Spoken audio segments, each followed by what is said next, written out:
नमस्कार दोस्तों, check success point के यूट्यूब चैनल में आपका स्वागत है।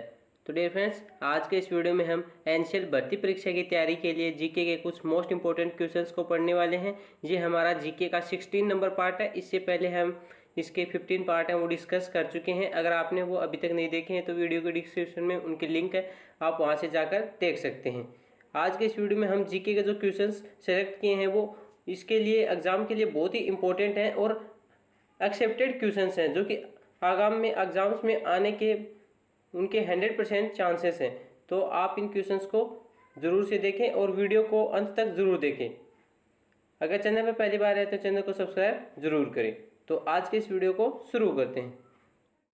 तो डियर फ्रेंड्स, आज का हमारा इसमें पहला क्वेश्चन है, ऋग्वेद में सबसे पवित्र नदी किसे माना गया है? तो ऋग्वेद, हमारे जो 4 वेद हैं उनमें जो ऋग्वेद है उसमें सबसे पवित्र नदी है वो किसे माना गया है?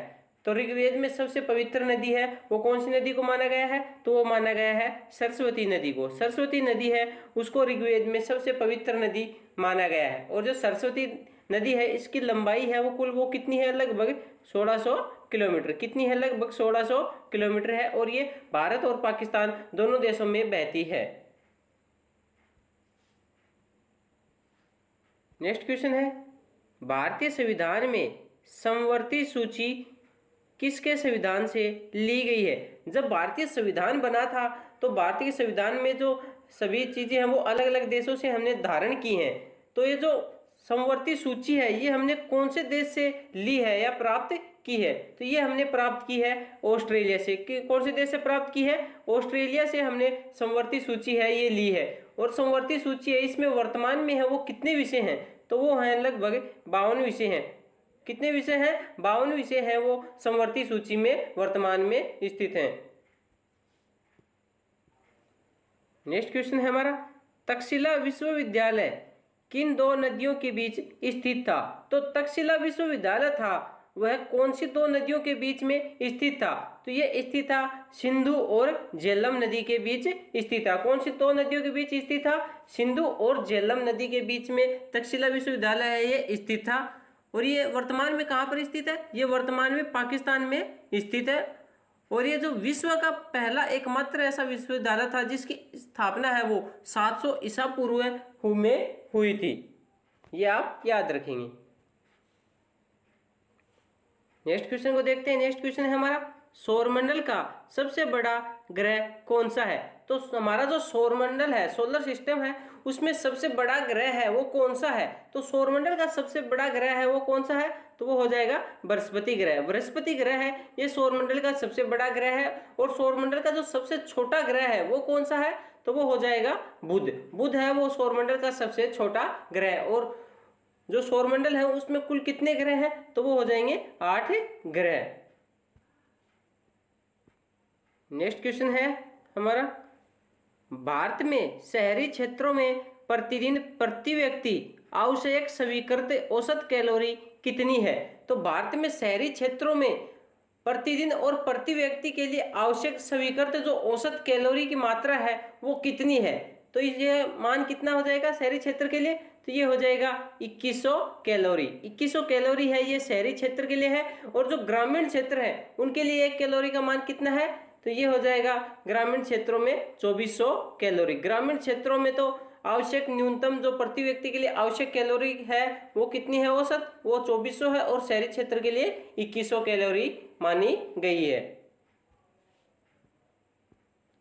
नेक्स्ट क्वेश्चन है हमारा, बांदीपुर नेशनल पार्क कहाँ स्थित है? तो बांदीपुर नेशनल पार्क है यह कहाँ पर स्थित है? तो बांदीपुर नेशनल पार्क है यह कर्नाटक राज्य में स्थित है। कहाँ पर स्थित है? कर्नाटक राज्य में स्थित है। और इसकी स्थापना हुई थी वो कब हुई थी? सन 1949 में बांदीपुर नेशनल पार्क है इसकी स्थापना हुई थी।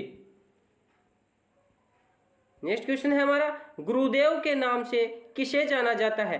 तो गुरुदेव के नाम से हम किसे जानते हैं? तो गुरुदेव के नाम से हम रविंद्रनाथ टैगोर हैं उनको जानते हैं। किनको जानते हैं? रविंद्रनाथ टैगोर हैं उनको गुरुदेव के नाम से जाना जाता है। और रविंद्रनाथ टैगोर हैं उन्होंने भारत और बांग्लादेश का जो राष्ट्रगान है उसकी रचना की थी। भारत का जो राष्ट्रगान है जन गण मन उसकी रचना रविंद्रनाथ टैगोर ने की थी। और जो बांग्लादेश का राष्ट्रगान है उसकी रचना भी रविंद्रनाथ टैगोर ने ही की थी।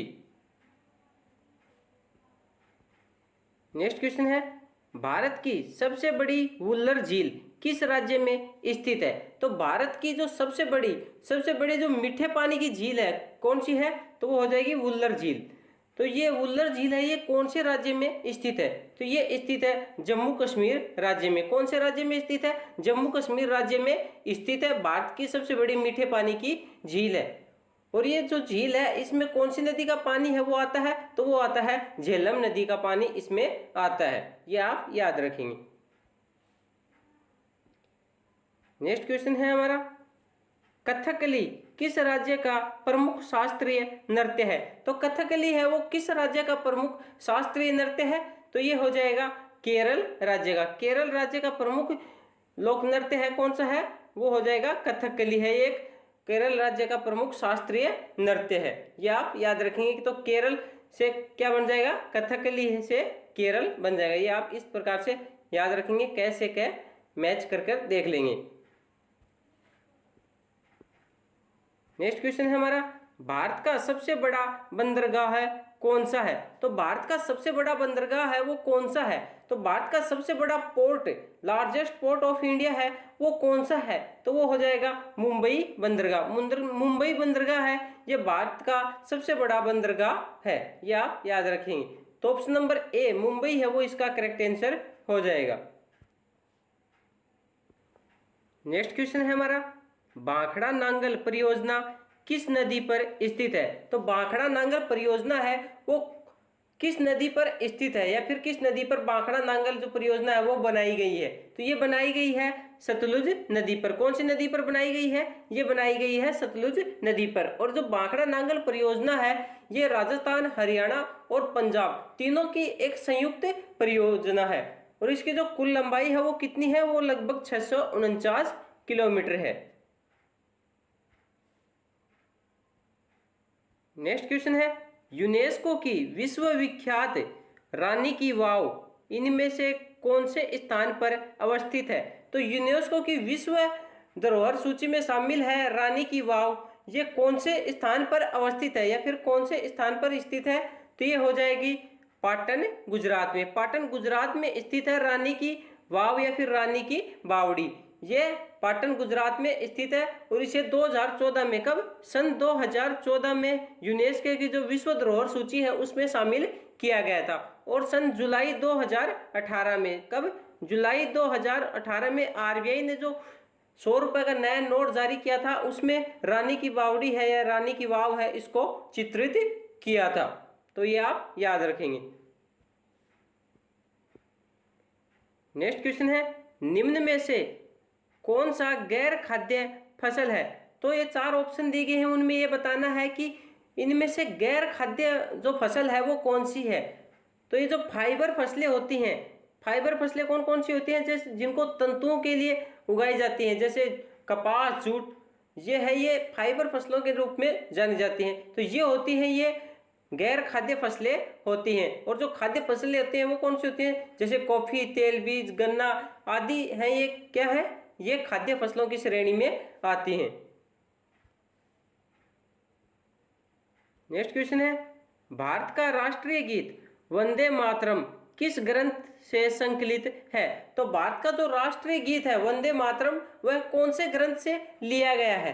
तो ये लिया गया है कौन से ग्रंथ से लिया गया है? तो ये लिया गया है आनंद मठ से। आनंद मठ से ये भारत का राष्ट्रीय गीत है वंदे मातरम उसको लिया गया है। और जो भारत का राष्ट्रीय गीत है वंदे मातरम उसकी रचना है वो किसने की थी? तो वो की जी बंकिम चंद्र चटर्जी ने की थी। किसने की थी? बंकिम चंद्र चटर्जी ने इसकी रचना की थी।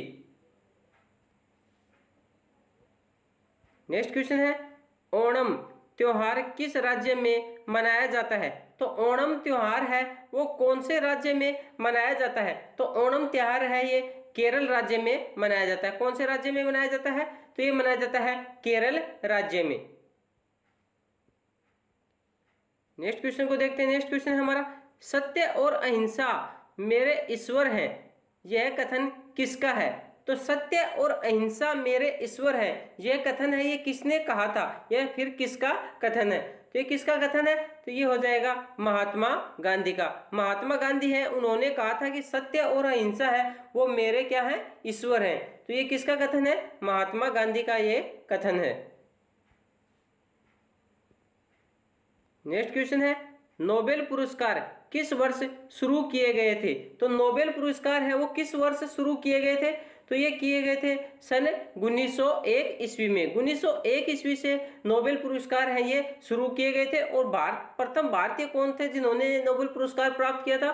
तो वो थे रविंद्रनाथ टैगोर। रविंद्रनाथ टैगोर ने सन 1913 में नोबेल पुरस्कार है वो प्राप्त किया था। साहित्य के क्षेत्र में उनको नोबेल पुरस्कार है ये प्राप्त हुआ था। नेक्स्ट क्वेश्चन है, राष्ट्रीय मतदाता दिवस कब मनाया जाता है? तो राष्ट्रीय मतदाता दिवस, नेशनल वोटर्स डे है वो किस दिन मनाया जाता है?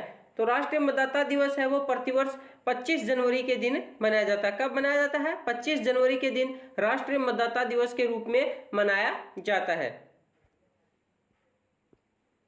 नेक्स्ट क्वेश्चन है हमारा, भारत कौन से गोलार्ध में स्थित है? तो भारत है वो कौन से गोलार्ध में स्थित है? तो भारत है ये उत्तर पूर्वी गोलार्ध में स्थित है। कौन से गोलार्ध में स्थित है? उत्तर पूर्वी गोलार्ध में भारत है ये स्थित है। हम जब ग्लोब में देखते हैं तो भारत की स्थिति है वो कौन सी है? तो वो हो जाएगी उत्तर पूर्वी गोलार्ध।